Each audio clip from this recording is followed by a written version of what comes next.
Salut tout le monde et bienvenue sur ma chaîne YouTube. Mon nom est Guylain Prince.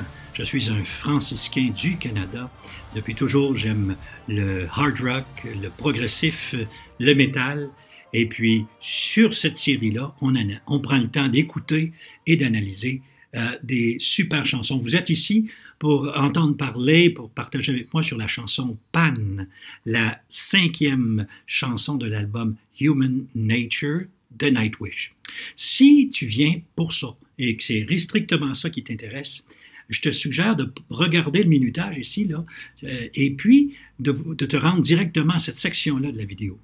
J'ai besoin de parler aux gens qui sont avec moi depuis un certain temps.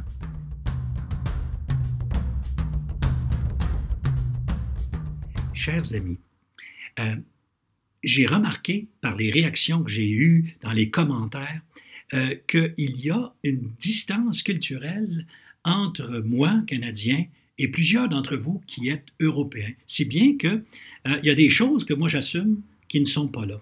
Aussi, pour expliquer clairement ce qui est en dessous de mes réflexions de Harvest, je vous demande de me suivre 2 minutes. Ça ne sera pas très long, mais je pense que je vais me rendre plus clair, plus explicite. Et pour faire ça, je vous ai préparé quelque chose, je pense, qui va vous intéresser. On y va. Mes amis, je vous présente des images de l'automne dernier.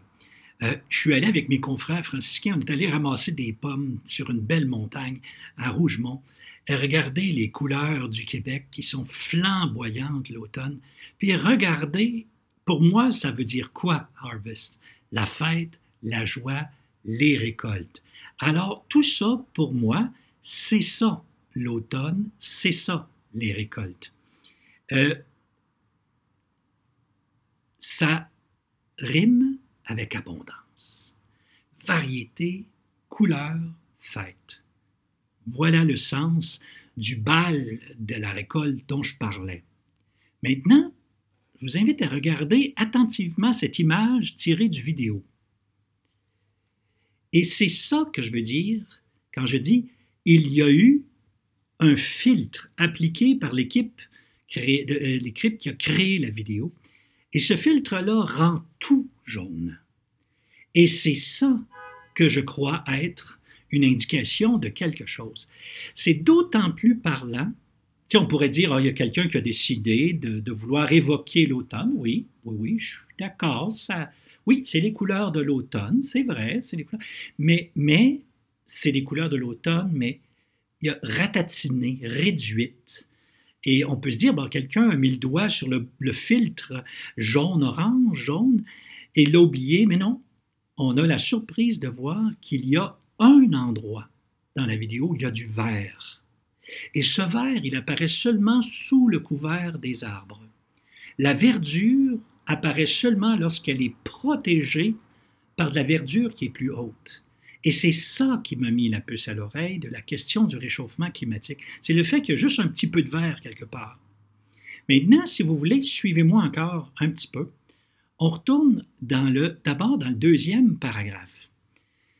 Je vous ai dit que je ne suis pas sûr que le mot « soleil »,« sun » est tout de suite positif.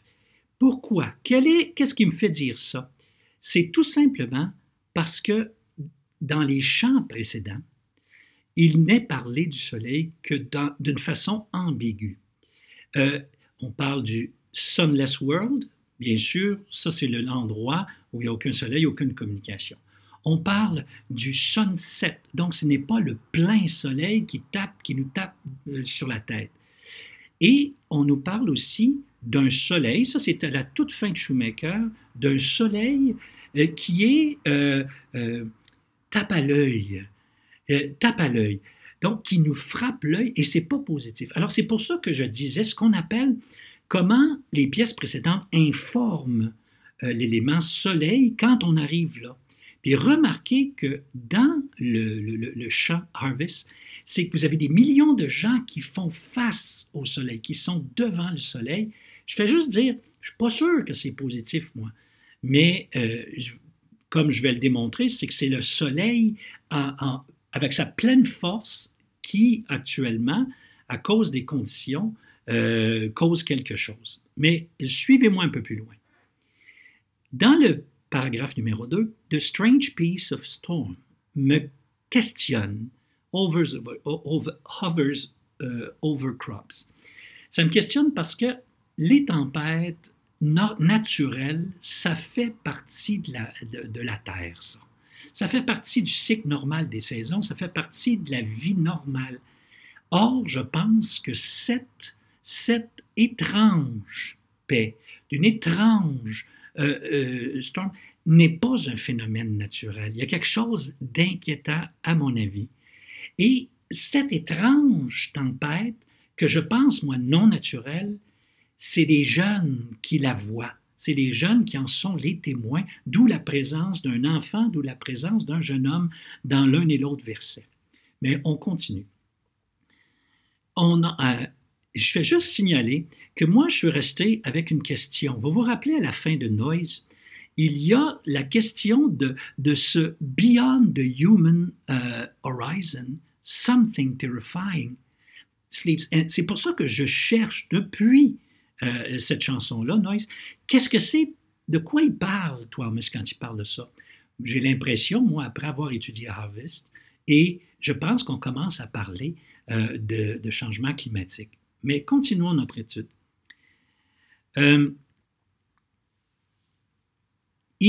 Alors, je vous ai mentionné, they have beauty beyond all poetry. Qu'est-ce que c'est que cette beauty beyond poetry? Qu'est-ce que ça pourrait bien être? J'ai une suggestion pour vous. La face B de l'album qu'on est en train de regarder ensemble, eh bien, c'est une pièce instrumentale de 30 minutes. Le poète qu'on appelle Thomas, n'a pas écrit une ligne sur la nature. Je pense que pour lui, la nature, c'est beyond the words, beyond poetry. Mais c'est pas tout.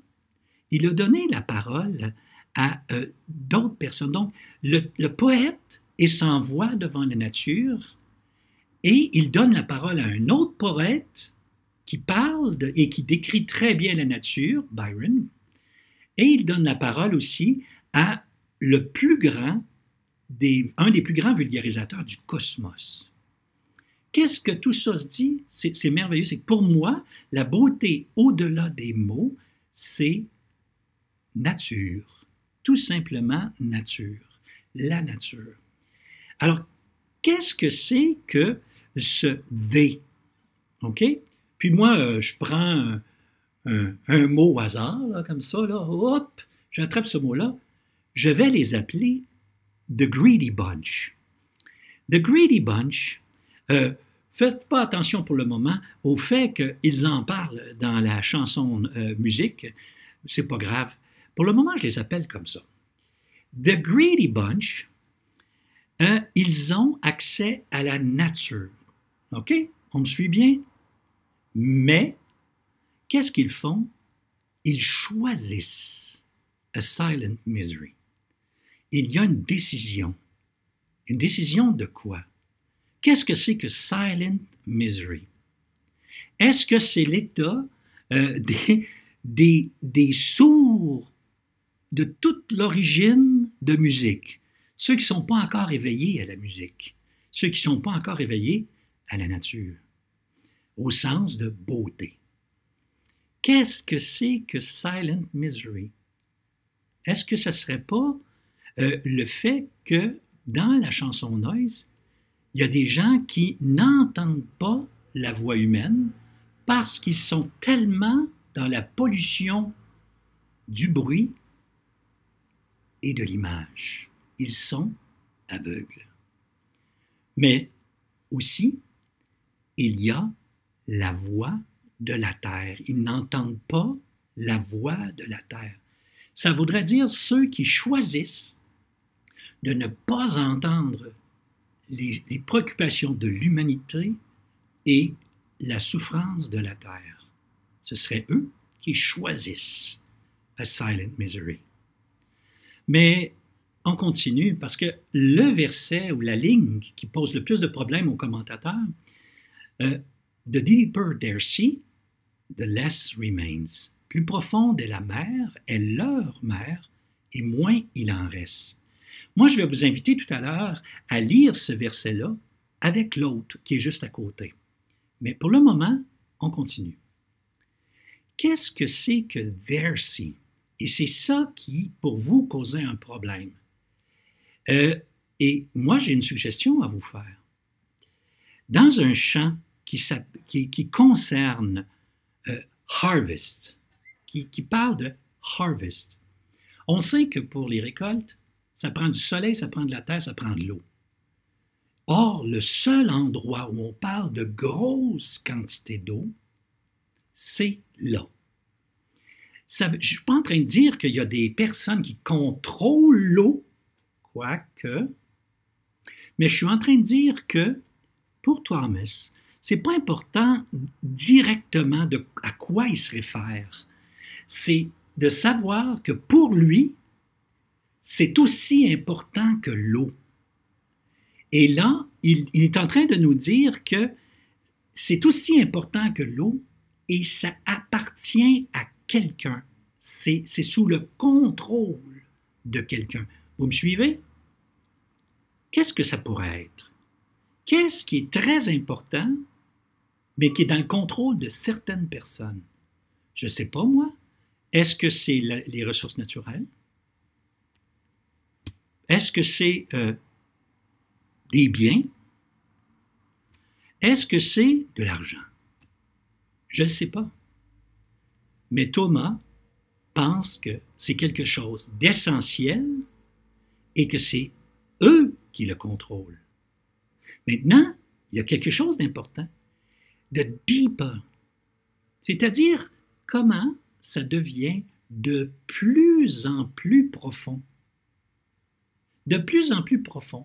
C'est-à-dire le contrôle qu'il a s'élargit, devient de plus en plus sous leur contrôle. Alors, qu'est-ce que c'est qu'il en reste moins? Il n'y a que des restants. Qu'est-ce que c'est? J'ai une suggestion pour vous. Je vous suggère. We are 99%. Et puis, il est écrit en bas. Greedy and corrupted 1%. My Lord, j'ai choisi un mot qui avait du bon sens. Chers amis, moi je pense qu'on a le droit de penser que les poètes sont isolés. Ah, peut-être que Thomas a une cabane en bois rond dans le nord de la Finlande, il n'entend pas parler de personne, il n'a aucune idée que le Central Park de New York a été occupé, qu'il y a des manifestations sous la responsabilité ou sous le leadership d'une jeune Suédoise qui parle des réchauffements climatiques. Peut-être que Thomas est complètement isolé, n'a aucune idée, ou alors c'est un poète qui est conscient et qui donne forme poétique à sa conscience. Alors si on regarde tout le paragraphe qui est là, ça donne The Greedy Bunch choisit de ne pas regarder les besoins de la terre et les besoins de l'humanité. Et, comme on dit au Québec, ils empochent, ne laissant le reste qu'aux autres. The deeper their sea, the less remain. Mettez la dernière ligne de ce paragraphe en lien avec la dernière ligne du refrain. Et voyez comment, en donnant de l'eau, il y en a qui prennent soin de la terre. Et donc, ils se disposent à la terre. Ils lui donnent la place, ils lui donnent, puis je dirais aussi, ils donnent la place inévitablement à l'humanité par le fait même. Alors, ce qui veut dire que la deuxième partie devient parfaitement claire à ce moment-là. Si c'est ça qui est la première, ils vont trouver des belles paroles pour que les foules soient des troupeaux. C'est ça, ou tu t'exposes à plein de problèmes. Voilà. quand on dit que parfois, devant la tempête qui gronde, on peut se décourager, je pense que le chant est un appel à la vie pour que nous restions en vie de façon importante. Ça va? On entre dans la chanson Pan. Quelle pièce merveilleuse! Il y a tellement de belles choses à dire sur cette pièce-là que j'ai peur de ne pas avoir assez de temps. Mais allons-y d'abord en commençant par saluer l'équipe créative, l'équipe qui a créé la vidéo qui va avec. Je vais expliquer le sens de la vidéo vers la fin. Mais c'est encore une fois esthétiquement magnifique, merveilleux, que des bonnes choses à dire de ce côté-là. Vous remarquez que c'est du noir et blanc. Tout est en noir et blanc, donc, et tout est sombre. Donc, on est dans le domaine de la nuit. La poésie de Thomas commence avec Once, qui est un peu une clé pour décrire un peu les histoires qu'on raconte. Once upon a time, il était une fois. Alors, moi, je pense que c'est tout simplement une indication que la poésie de Thomas est comme une interprétation de l'origine de l'imagination, mais en particulier de l'imagination un peu dark ou l'imagination de la nuit. Sleeping Stories, il n'y a pas encore d'histoire pour nous endormir. Voici que c'est la naissance du What If. What If, c'est une expression technique, c'est une expression qui vient de l'origine de la science-fiction. Et si les choses étaient autrement? Si les choses étaient autrement? Et si des extraterrestres atterrissaient sur la planète? Alors, ça veut dire ce sont ceux qui pensent le monde autrement, qui sont capables de considérer le monde d'une façon différente. Un temps où il y avait quand même de l'espoir et des préoccupations. Et dans ce contexte-là, le vent, les vents, qui sont souvent source d'inquiétude quand on est dans une caverne, dans une maison, les vents sont forts, ils vont être nommés, c'est-à-dire qu'on réussit à leur donner des noms et les mots deviennent un abri. Ici, vous avez Something Wicked. Ça peut être très mauvais, Something Wicked, mais ici, ce n'est pas le cas. Je suis sûr que c'est une évocation de Pan, qui est un joueur de tours. Donc ici, c'est dans le sens du mot français malicieux, ratoureux, on dit au Québec, qui joue des tours. Un joueur des tours est venu sur leur chemin et il leur a montré le chemin de la grande escapade ou de la grande, c'est l'imagination, avec un grand G, un grand E. Dans la ligne suivante, soit il y a une petite faute de français, il manque un D, donc qui voudrait dire que Pan a commencé à évoquer d'autres mots, ou alors ça va avec la ligne suivante, c'est le singe qui est devant la porte qui évoque des mondes nouveaux. Les deux sens se disent, de toute façon, c'est évoquer des mondes, c'est ouvrir son esprit. Spark the brain, évidemment, Pan qui allume dans l'esprit humain l'imagination, comme dans le premier chant, musique. D'ailleurs, ce chant-là a beaucoup de points de repère, de ressemblance avec musique. C'est le début de la musique ou le début de l'imagination. Alors, juste pour dire que ce sont 4 références possibles à des écrits qui ont tous une chose en commun, c'est de penser un monde en dessous du monde ou à côté du monde, un monde magique à côté, un monde souterrain, et avec cette connotation-là que ce sont plutôt des fantaisies un peu sombres, un peu noires. Surtout les 2 premiers, le deuxième c'est carrément un univers de Stephen King, et puis le premier c'est aussi un monde, ça s'appelle d'ailleurs Pan's Labyrinth, c'est un monde, c'est très noir. Il y en a qui pensent qu'il y a une référence à There and Back Again, ce qui est le sous-titre du Hobbit de Tolkien. Aller là-bas et revenir. C'est clever, c'est intelligent.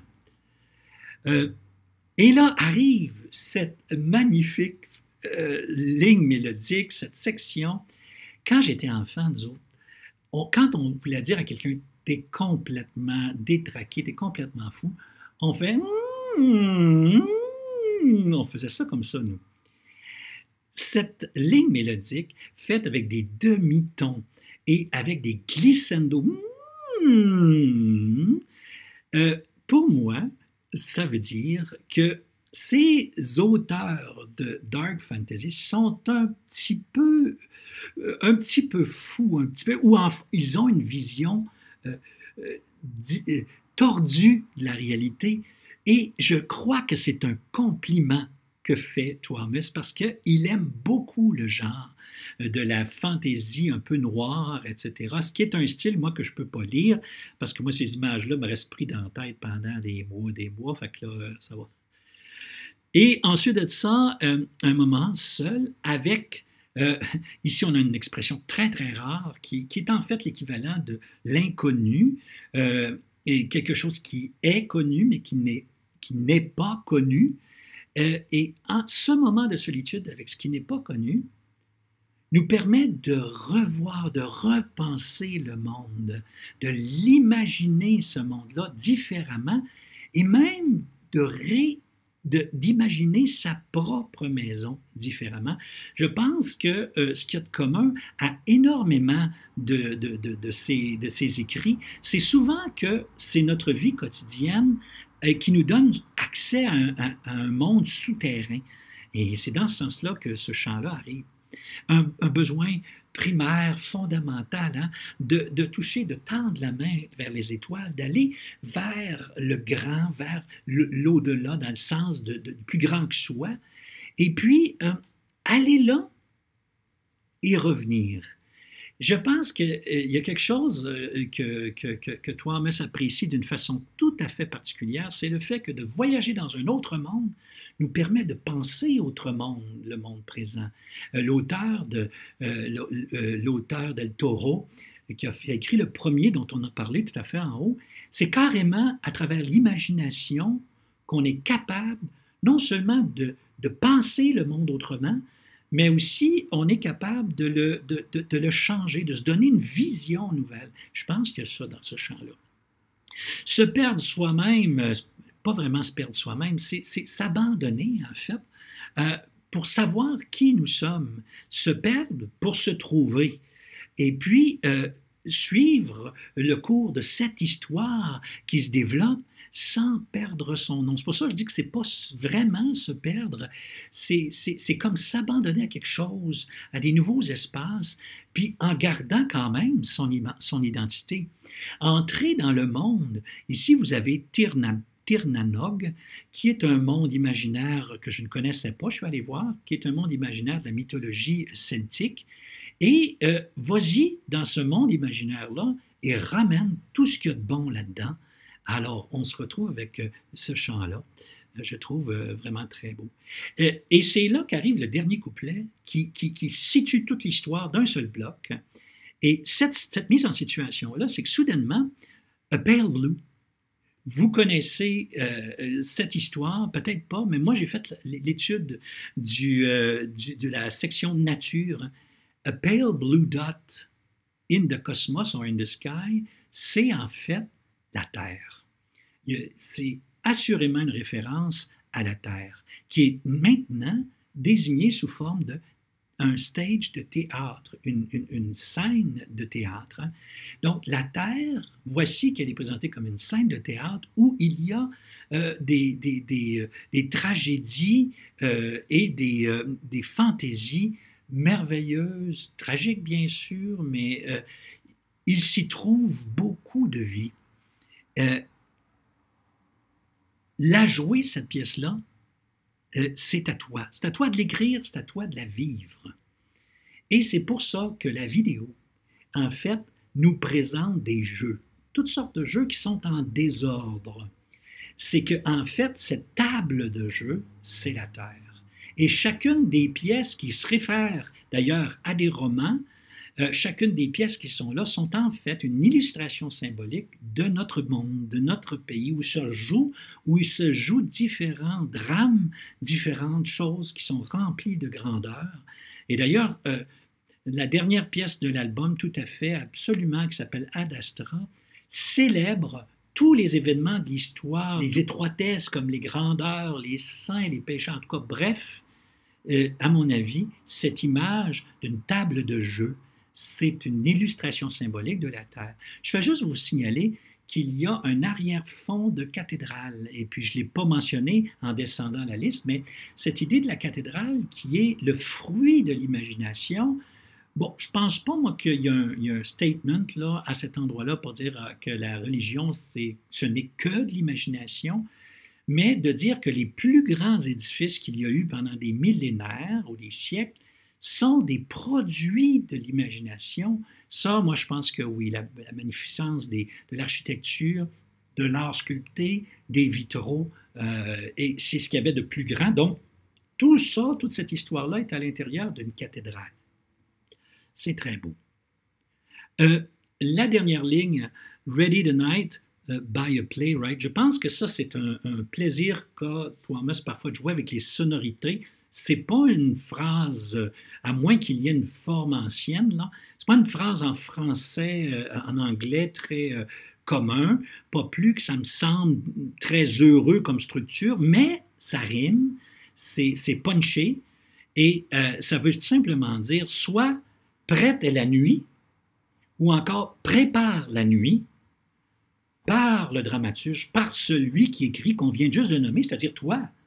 C'est-à-dire, rentre dans la nuit, écris-la cette pièce, écris-la et vis ta vie dans ça, en utilisant ton imagination. Alors, voilà, cette chanson-là n'est pas la plus difficile.